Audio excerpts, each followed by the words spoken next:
حرمت روح پیمبر یک نظر کن سوئے ماں. آج سب کی روحیں گھر آئی ہے اور سب دیکھ رہے انتظار میں ہے کون کتنا روپے دیا، کون شیرنی دیا، کون قرآن پڑھا، کون درود پڑھا. سب کی روحیں آج موجود ہے اپنے اپنے گھروں میں.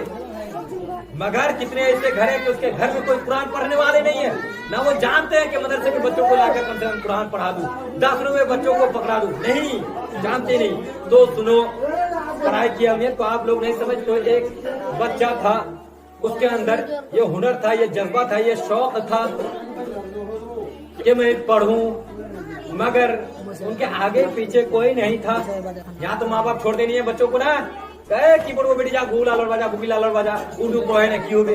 ارے اردو پڑھے نے کی ہوگے. سنو، تو وہ بچہ غریب تھا، اس کا آگے پیچھے کوئی نہیں تھا، خرچہ کرنے والا کوئی نہیں تھا. اس کا نام ہاسٹل میں وہ لکھ کر آیا.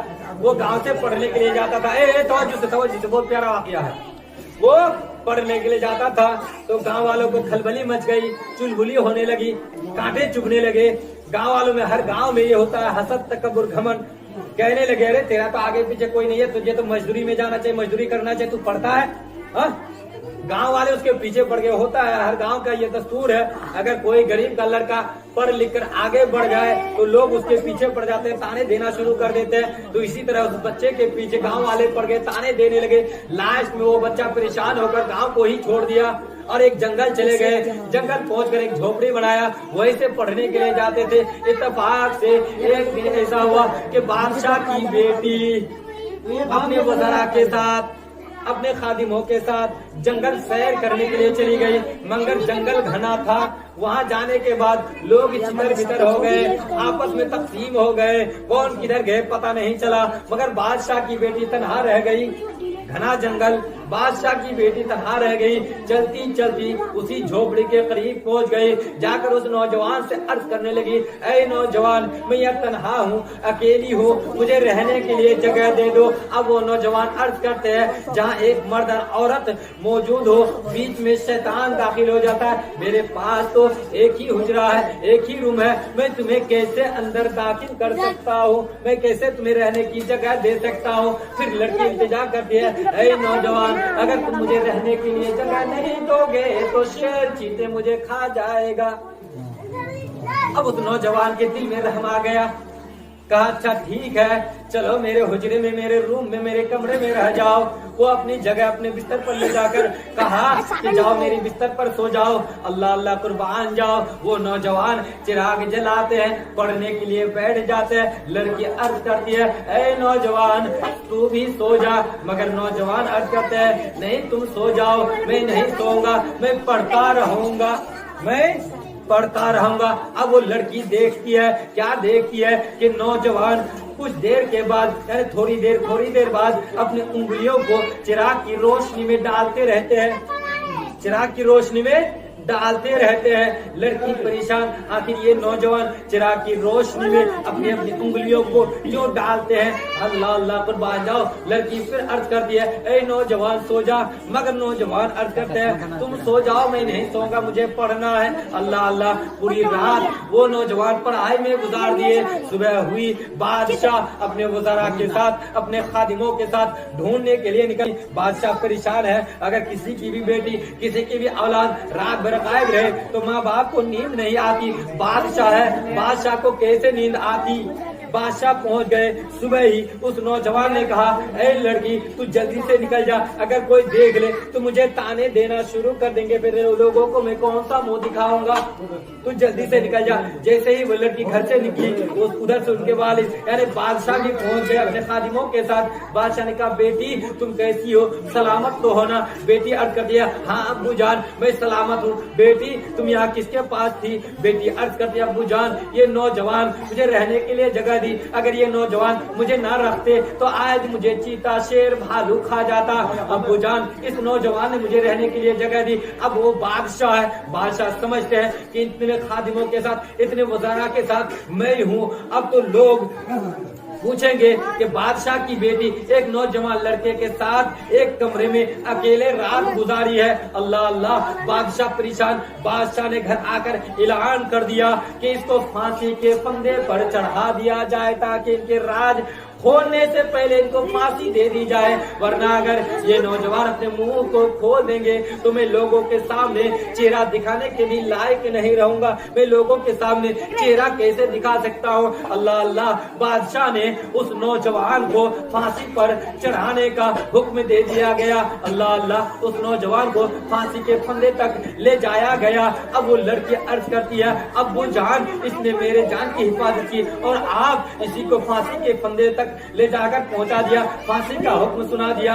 ابو جان اس کو چھوڑ دیجئے, اگر یہ نہ ہوتا تو میں مر جاتی, مگر بادشاہ ہے, ہو سکتا ہے اگر اس نوجوان کا منہ کھل جائے تو میں لوگوں کو کیا جواب دوں. نہیں نہیں بیٹی, میں اس کو پھانسی ہی دوں گا. اللہ اللہ قربان جاؤ. اب وہ لڑکی عرض کرتی ہے, ابو جان جب ایسی بات ہے تو میری ایک آخری خواہش پوری کر دو. بولو سبحان اللہ. ابو جان اگر ایسی بات ہے تو میری ایک آخری خواہش ہے. اب بادشاہ باپ عرض کرتے بیٹی وہ کیا خواہش ہے؟ بیٹی عرض کرتی ہے, ابو جان میں پردے کے آڑ میں رہ کر اس نوجوان کو ایک سوال پوچھنا چاہتی ہوں. بادشاہ نے حکم دیا کہ پردہ لگا دیا جائے, پردہ لٹکا دیا جائے. پردہ لٹکا دیا گیا. پردے کے آڑ سے وہ لڑکی عرض کرتی ہے, اے نوجوان ذرا یہ تو بتا دے کہ جب میں سوئی تھی اور تم پڑھائی کر رہے تھے, چراغ کی روشنی میں اپنی انگلیوں کو ڈال رہے تھے, انگلیوں کے ڈالنے کا مطلب کیا ہے؟ اللہ اللہ ذرا سمجھا تو دے. اب وہ نوجوان عرض کرتے ہیں, اے بادشاہ کی بیٹی کیا تو سننا چاہتی ہے تو سن لے. میں انگلیوں کو چراغ کی روشنی میں اس لیے ڈالتا تھا کہ شیطان میرے دل میں وسوسہ ڈالتا, میرے جسم میں پیوست ہو جاتا اور کہتا کہ دیکھو یہ لڑکی تنہا ہے, تو بھی تنہا ہے, یہاں کوئی نہیں ہے, اس سے بدفعلی کر لے. جب جب شیطان میرے دل میں وسوسہ ڈالتا تھا اور کہتا تھا کہ اس عورت سے, اس لڑکی سے غلط کام کر لے, تو میں اپنی انگلی کو چراغ کی روشنی میں ڈال دیتا تھا. میں اپنی انگلی کو چراغ کی روشنی میں ڈال دیتا تھا. اللہ اللہ قربان جاؤ. جب یہ بات بادشاہ نے سنا تو فوراً یہ حکم جاری کر دیا کہ اس نوجوان کو پھانسی کے پھندے سے اتار لیا جائے, اس لیے کہ یہ بچہ, یہ نوجوان کوئی عام نوجوان نہیں ہے, بلکہ یہ تو اللہ کے مقرب بندے ہیں, اللہ کے نیک بندے ہیں, یہ تو اللہ کے برگزیدہ بندے ہیں, یہ تو اللہ کے دوست ہیں, یہ تو اللہ کے ولی ہے. جاؤ میں اعلان کرتا ہوں میری بیٹی کا نکاح اسی نوجوان سے ہوگا, اور لوگوں یہ اعلان کر دو میرے جانے کے بعد میں اپنی بادشاہ بھی اسی نوجوان کو سبحان اللہ. نعرے تکبیر, نعرے رسالت, مسلک اعلی حضرت, مسلک اعلی حضرت. بستی بستی کریا کریا, بستی بستی کریا کریا. نعرے حیدری, نعرے حیدری, نعرے تکبیر, نعرے رسالت. اب بادشاہ کی بات پھیل گئی, نوجوان گاؤں میں پہنچے, گاؤں میں ہلہ مچ گیا, گاؤں میں ہلہ مچ گیا کہ یہی نوجوان تھے جسے گاؤں والے تانے دیا کرتے تھے. سارے کے سارے لوگ پریشان کہ نوجوان تو اتنا مقام کیسے تجھے مل گیا؟ وہ نوجوان عرض کرتے ہیں, مجھے رب تبارک و تعالیٰ پر بھروسہ تھا کہ اللہ تبارک و تعالیٰ علم والوں کے درجے کو بلند فرماتا ہے. انما یخشی اللہ من عبادہ العلماء, اس کے بندوں میں سے اللہ تعالیٰ سے وہی ڈرتے ہیں جو علم والے ہیں. یرفع اللہ الذین آمنوا منکم والذین اوتوا العلم درجات. اللہ تعالیٰ اس کے ایمان والوں کے اور علم والوں کے درجے کو بلند فرماتا ہے. تم لوگ مجھے علم حاصل کرنے سے روک رہے تھے, مگر رب تبارک و تعالیٰ نے میرا مقام اتنا بلند کیا, اتنا اونچا کیا کہ مجھے بادشاہت بھی عطا کی گئی اور بادشاہ کی بیٹی سے میری شادی بھی ہو گئی. یہ ہے علم کا مقام. علم والوں کے لیے رب تبارک و تعالیٰ اس کا درجہ بلند کر دیتا ہے.